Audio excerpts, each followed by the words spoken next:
بسم اللہ الرحمن الرحیم۔ السلام علیکم۔ اللہ رب العزت نے قرآن کریم میں واضح طور پر اپنے حبیب صلی اللہ علیہ وآلہ وسلم کو مخاطب فرما کر ساری امت کو حکم دیا ہے۔ ترجمہ: آپ مسلمان مردوں سے کہہ دیجیے کہ اپنی نگاہیں نیچی رکھیں اور اپنی شرمگاہوں کی حفاظت کریں، یہ ان کے لیے زیادہ صفائی کی بات ہے۔ بے شک اللہ تعالیٰ کو سب خبر ہے جو کچھ لوگ کیا کرتے ہیں۔ سورہ نور آیت نمبر 30۔ اس کے بعد اگلی آیت میں عورتوں کو بھی یہی تعلیم دی گئی ہے، بلکہ کچھ دوسری باتوں کی طرف بھی توجہ دلائی گئی ہے۔ انہی میں سے ایک یہ بھی ہے کہ اپنی سجاوٹ کو کسی پر ظاہر نہ کریں سوائے اس کے جو خود ہی ظاہر ہو جائے۔ چنانچہ ارشاد باری تعالیٰ ہے، اور ایمان والیوں سے کہہ دو کہ اپنی نگاہیں نیچی رکھیں اور اپنی عصمت کی حفاظت کریں اور اپنی زینت کو ظاہر نہ کریں مگر جو جگہ اس میں سے کھلی رہتی ہے، اور اپنے دوپٹے اپنے سینوں پر ڈالے رکھیں اور اپنی زینت ظاہر نہ کریں مگر اپنے خاوندوں پر یا اپنے باپ یا خاوند کے باپ یا اپنے بیٹوں یا خاوند کے بیٹوں یا اپنے بھائیوں یا بھتیجوں یا بھانجوں پر یا اپنی عورتوں پر یا اپنے غلاموں پر یا ان خدمت گاروں پر جنہیں عورت کی حاجت نہیں، یا ان لڑکوں پر جو عورتوں کی پردے کی چیزوں سے واقف نہیں، اور اپنے پاؤں زمین پر زور سے نہ ماریں کہ ان کا مخفی زیور معلوم ہو جائے۔ اور اے مسلمانوں، تم سب اللہ کے سامنے توبہ کرو تاکہ تم نجات پاؤ۔ سورہ نور آیت نمبر 31۔ آج بے حیائی کا دور دورہ ہے۔ دنیا کے لوگوں کی اکثریت گناہوں کے سمندر میں غرق ہے۔ چاروں طرف فحاشی پھیلی ہوئی ہے۔ یقیناً اس کے بہت سے اسباب ہیں، مگر اس کا ایک بہت بڑا سبب بد نظری اور نظر کی بے احتیاطی بھی ہے۔ یہ ایک ایسا ہتھیار ہے جس کو شیطان انسان کے ہاتھ میں دے کر پوری طرح مطمئن ہو چکا ہے۔ اب اسے کبھی کسی طاغوتی منصوبے کو بروئے کار لانے میں زیادہ جدوجہد نہیں کرنی پڑتی۔ یہ بد نظری خود بخود اس کی آرزوؤں کی خاطر خواہ تکمیل کر دیتی ہے۔ نظر کی حفاظت میں کوتاہی بے شرمی کی بنیاد، فتنہ و فساد کا مؤثر ذریعہ اور منکرات و معاصی کا سب سے بڑا محرک ہے۔ ناظرین، اسلام برائیوں کو جڑ سے اکھاڑ پھینکنے کا عزم رکھتا ہے۔ دنیا میں اسلام سے بڑھ کر کوئی مذہب بے حیائیوں پر روک لگانے والا نہیں ہے۔ قرآن و حدیث میں فحاشی کی بنیاد یعنی آنکھ کی بے احتیاطی کو سختی سے قابو میں کرنے کی تلقین کی گئی ہے۔ یہ سی بنیاد ہے، اگر صرف اسی پر ہی قابو پا لیا جائے تو ساری بے حیائیاں دنیا سے رخصت ہو سکتی ہیں۔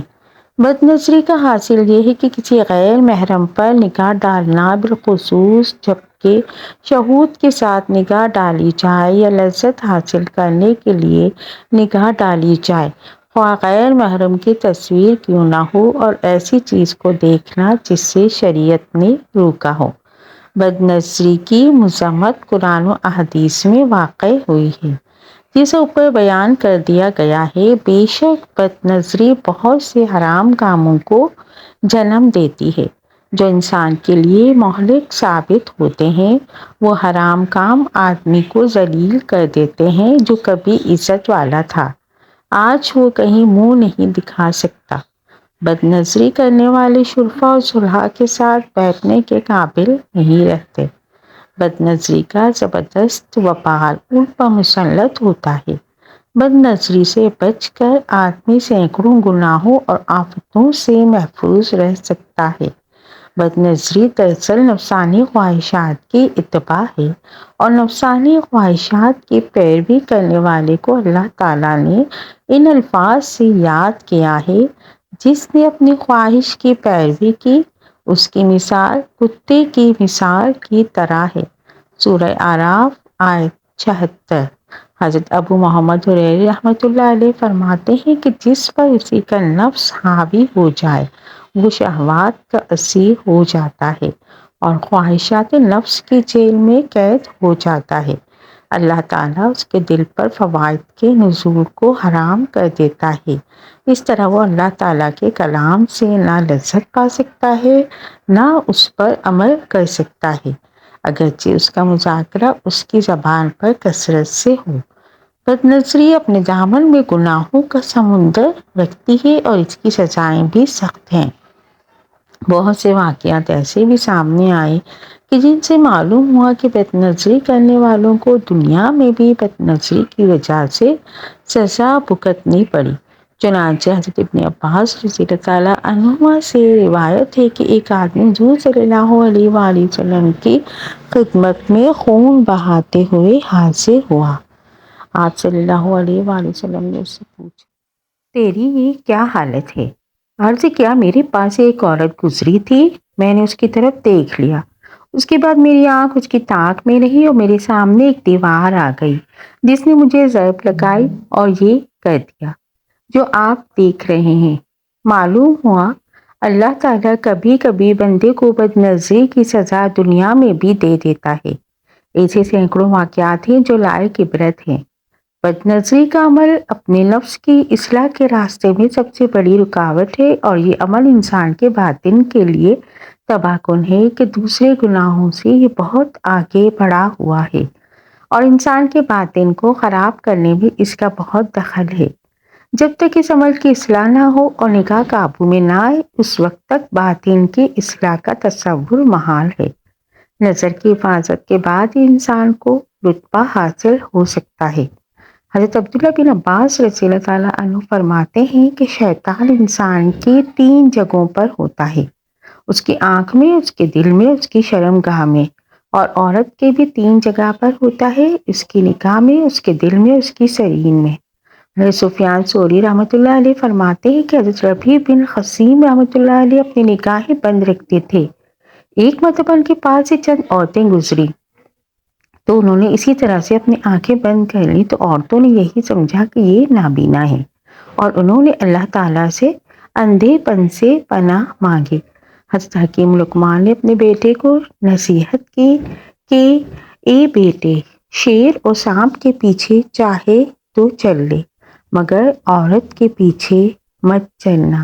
حضرت مفتی محمد شفیع صاحب رحمۃ اللہ علیہ کے ملفوظات میں لکھا ہے کہ آپ نے فرمایا کہ شیطان نیک آدمی سے یہ نہیں کہتا کہ تم زنا کرو، بلکہ پہلے ایک حسین صورت دکھاتا ہے، اگر تم نے اس کی توجہ ذہن سے نہ نکالی تو بار بار آئے گا۔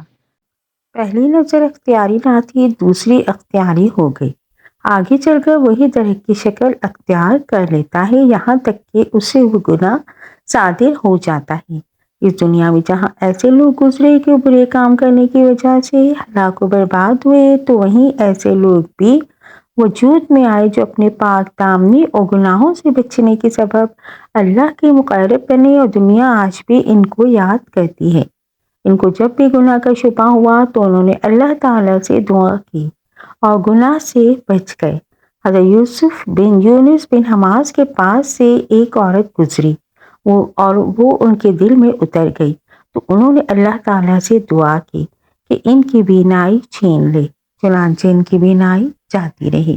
اس کے بعد ایک زمانے تک اسی حالت میں مسجد تک آتے رہے کہ کوئی شخص ان کو مسجد تک لے آتا اور لے جاتا۔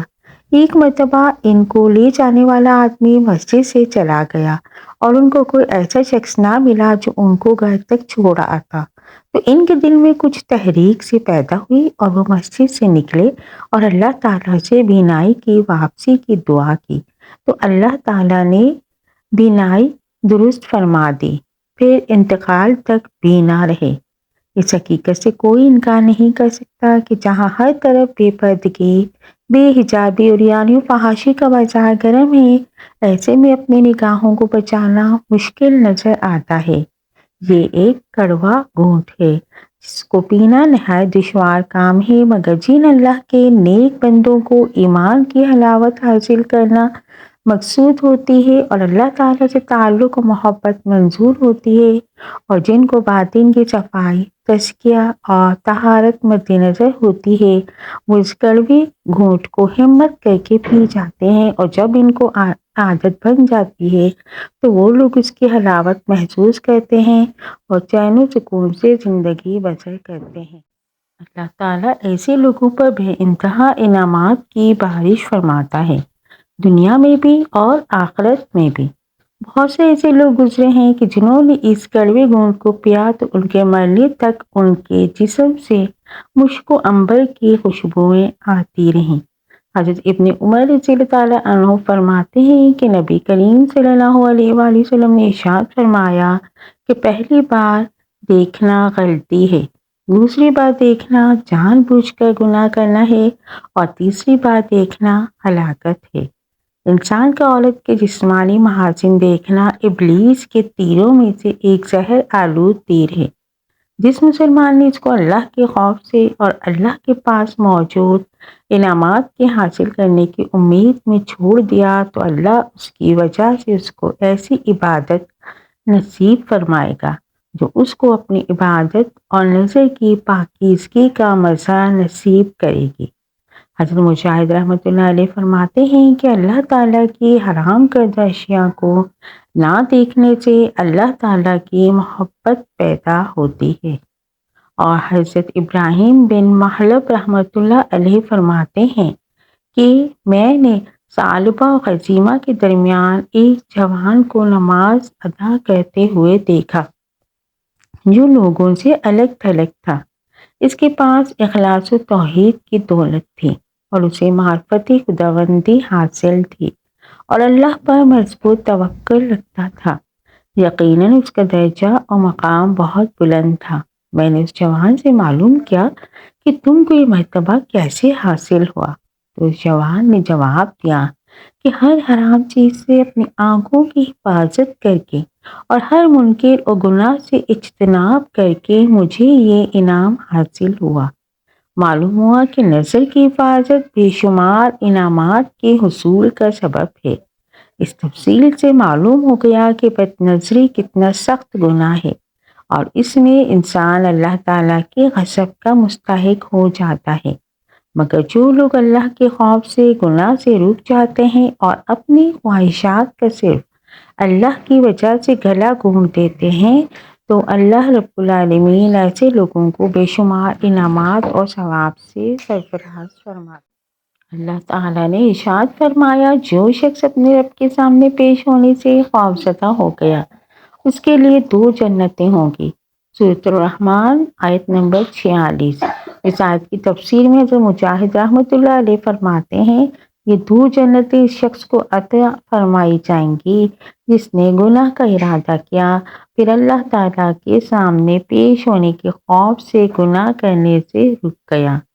حضرت ابن عباس رضی اللہ تعالیٰ عنہ ارشاد فرماتے ہیں کہ آپ صلی اللہ علیہ وآلہ وسلم نے اپنی وفات سے پہلے خطبے میں ارشاد فرمایا کہ جس شخص نے کسی عورت یا کنیز پر گناہ کی قدرت پر اس کو اللہ کے خوف سے چھوڑ دیا تو اللہ تعالیٰ اس کو بڑی گھبراہٹ کے دل میں امن نصیب کرے گا اور دوزخ اس پر حرام کرے گا اور جنت میں داخل فرمائے گا۔